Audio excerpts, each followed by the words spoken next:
Welcome back, deep divers. Today, we are diving headfirst into something that, well, honestly feels like it's straight out of today's news cycle. We're going to tackle Benjamin Netanyahu's corruption trial in Israel. A fascinating case. Yeah, and we're not just going to be sifting through dry legal documents. We've got a whole lot more to unpack. We've got a banned documentary, the BB files, some real expert analysis, and even accounts from Israelis themselves. Oh, wow. All happening with the recent war with Hamas as a backdrop, no less. It's crazy how this trial really kind of reflects all the tensions in Israeli society, you know? Totally. And the timing, right? Yeah. Netanyahu gives his testimony right in the middle of the war. It's like, hello, House of Cards much? What's the play there? Well, I think it's about control, ultimately. See, by testifying during the war, Netanyahu gets to, frame the investigation as an attack on all of Israel. I see. He even uses language, the kind you'd usually hear about terrorists, to describe those investigating him. It's a performance as much as a legal defense. So he's projecting strength, duty, all that, while subtly trying to, delegitimize the trial itself. Does that work? Yeah, to a degree. We actually have a poll showing most Israelis actually favored postponing the trial because of the war. The reactions, though, very divided. I'm bad. Some politicians are totally behind Netanyahu. Deep state conspiracy, that kind of talk. Huh. They're even comparing it to the Dreyfus affair. Yeah. That case of anti-Semitism, to show how serious the accusations are. Yeah, that's a heavy comparison to throw around. So any criticism of Netanyahu now sounds like, an attack on Israel itself? But I'm guessing not everyone's buying it. Of course not. The other side, they're furious. They're saying, hold on, no one is above the law, not even the prime minister. Right. This trial, to them, it's a test for Israeli democracy. Makes sense. Their fear is if Netanyahu doesn't face consequences, then public trust in the whole system crumbles. So two completely opposite views, each convinced that their idea of justice is what's truly best for Israel. Sounds tense. Incredibly. And it goes way beyond politicians. It's in everyday conversations, on social media, even splitting families apart. It reflects anxieties about everything, really, from religion's role in public life to what it even means to be Israeli in the 21st century. It's that polarization we're seeing everywhere, isn't it? The mistrust of institutions, the feeling that information is a weapon. Exactly. That's what makes this deep dive relevant, even for those outside of Israel. Absolutely. Okay, so we've got this banned documentary, the BB files. Why is it causing such a stir? Well, this film claims to, expose what the official story's hiding. It's got interviews, allegations of corruption that go way deeper than what's been publicly acknowledged.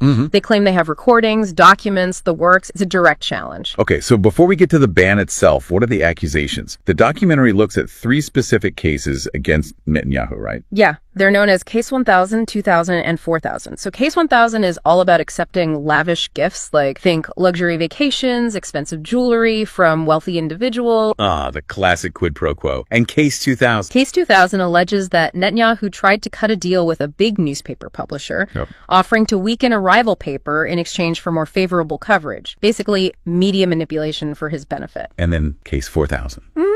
The most serious one, right? Case 4000 is claiming that Netanyahu gave huge regulatory favors to Bezek.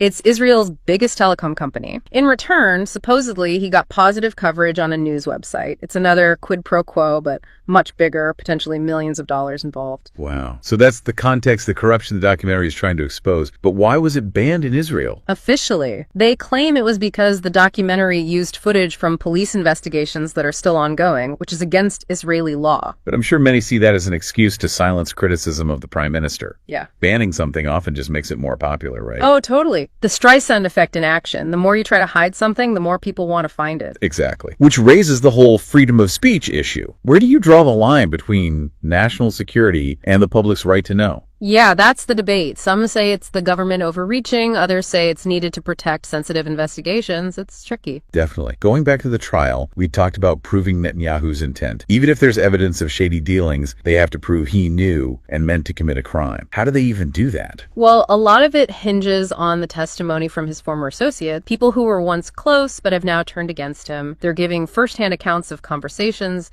decisions that supposedly implicate Netanyahu. So it's the insider perspective. But are these people reliable? That's the defense's argument. They're saying these witnesses are disgruntled, out for revenge, or trying to cut deals, questioning their credibility, basically.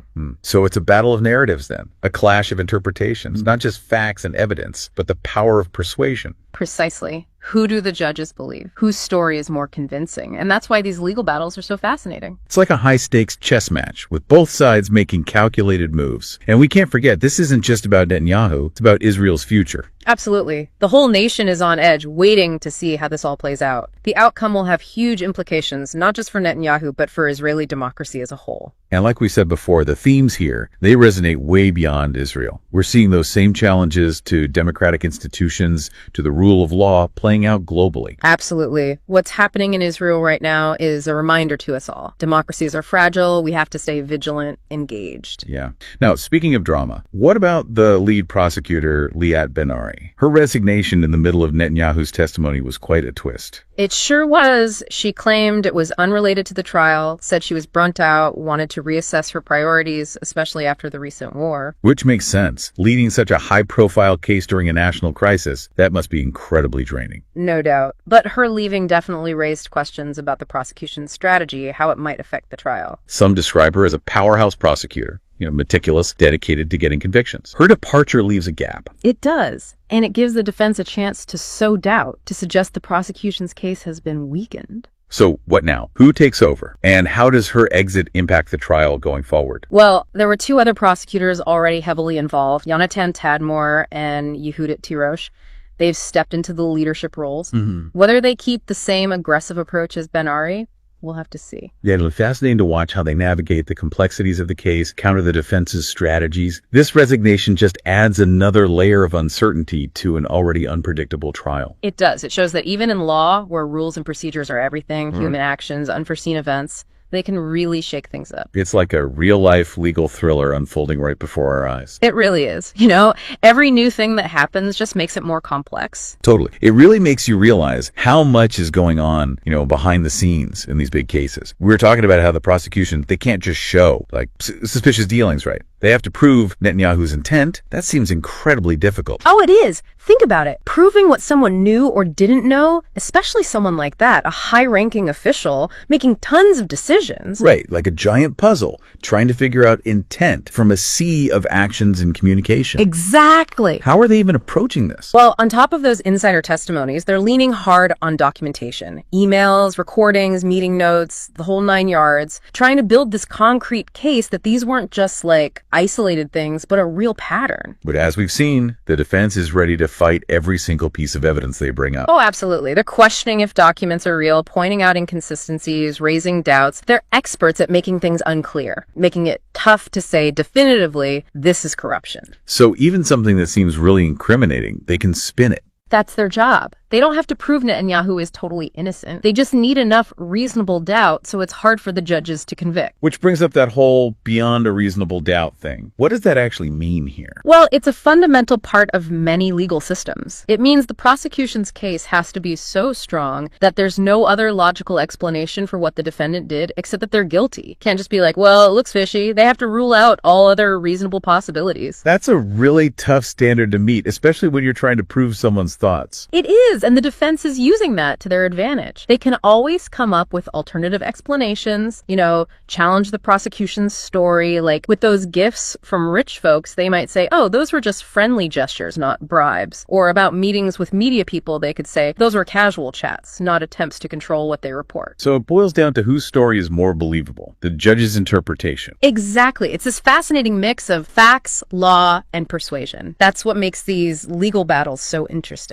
And let's not forget the human side of all this. We talk about politicians, lawyers, but this trial is impacting real people's lives in huge ways. You're so right. We can't forget that. This case is tapping into deep anxieties and hopes within Israeli society. It's reflecting how their identity is changing in the 21st century. It makes you think, how will this trial affect Israel's future? Will it lead to more accountability, or will it just make those divisions we talked about even worse? Those are the big questions. And as we explore how people are reacting, it's clear those questions are relevant beyond Israel, too. What do you mean? Well, think about the themes, right? Corruption, the role of the media, the balance between security and individual rights. These aren't just Israeli things, they're global. So what's happening in Israel is kind of a microcosm of what democracies everywhere are dealing with. Precisely. And it shows just how delicate democratic institutions are, how important it is for citizens to be involved and aware, and for open, honest discussion. Okay, now back to the BB files. That documentary, trying to suppress something often just makes it explode, doesn't it? It's the Streisand effect, textbook example. The more the authorities try to keep something hidden, the more people get curious, the more attention it gets. Like trying to plug a hole in a dam. Yeah. Push harder, more water bursts through. Exactly. And now with the internet, you can't really control information completely. People will find a way to share and see what they want no matter what bans you put in place.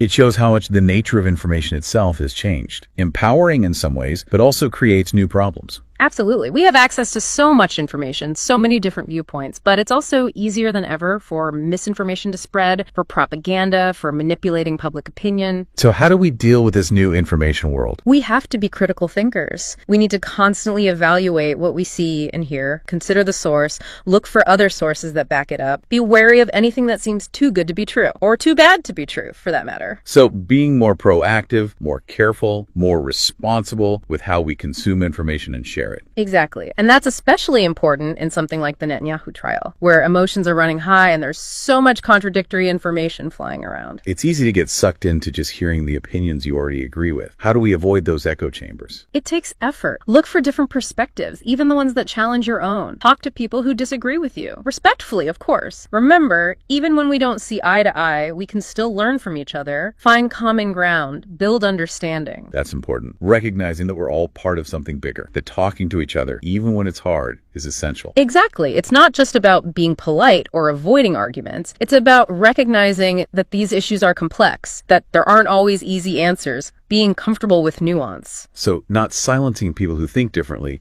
but creating a space where those voices can be heard, where we can have real conversations that move us forward. Exactly. And that brings us to another important point this case brings up, the tension between wanting justice and needing to protect national security. Yeah, we touched on that with the BB Files ban. It's a tough balance. It is. On the one hand, you have this need to make sure justice is served, that no one is above the law, that people who do wrong are held accountable. But then there's this valid concern about protecting sensitive information, national security, and making sure you don't reveal stuff that could hurt people or ongoing investigations. Right, and finding the right balance isn't simple. It takes careful thinking, understanding that there aren't always clear-cut answers. It's something democracies have always struggled with, and it's even tougher now with the internet. Information spreads so fast, and the lines between public and private, national and international, they're all blurred. And the Netanyahu trial, with all its allegations and its potential to affect Israel's security, it really highlights this tension. So how do we navigate it? How do we ensure that the pursuit of justice doesn't damage national security and vice versa? It's a complicated question, but a key principle is transparency. Whenever they can, authorities should be open about what they're doing, explain why they're making certain choices. Transparency builds trust, helps prevent those conspiracy theories. Exactly. It also allows for more scrutiny, make sure decisions are made fairly. But there are times when being totally transparent isn't possible, right? Like if revealing certain information could really hurt national security. You're right. There are good reasons to keep some information secret. But even then, there should be independent checks and balances to make sure decisions aren't arbitrary or political. It's finding that middle ground, the need for secrecy versus the public's right to know. Exactly. And recognizing that wanting justice and protecting national security don't have to be at odds. They should work together, reinforce each other. So as we keep looking at how people are reacting to Netanyahu's testimony, we have to keep this tension in mind, acknowledge the complexities, have thoughtful conversations, and recognize that finding that balance takes real work and appreciation for nuance. I agree completely. And it's not just about Israel. It's something all democracies are struggling with in this increasingly interconnected world. It seems like the Netanyahu trial, even though it's happening in Israel, touches on universal themes, things that resonate everywhere. It absolutely does. And as we get to the last part of our deep dive, I think we should shift focus to those wider implications. Okay, I'm ready. Let's talk about what this trial means for democracies all over the world. So we've spent this deep dive, really getting into the details of Benjamin Netanyahu's trial in Israel. And it's clear this isn't just like a local story. What happens in that courtroom matters for democracies everywhere. Yeah, for sure. It's a high stakes case. The whole world is watching to see what happens and what it could mean for the idea of democracy itself.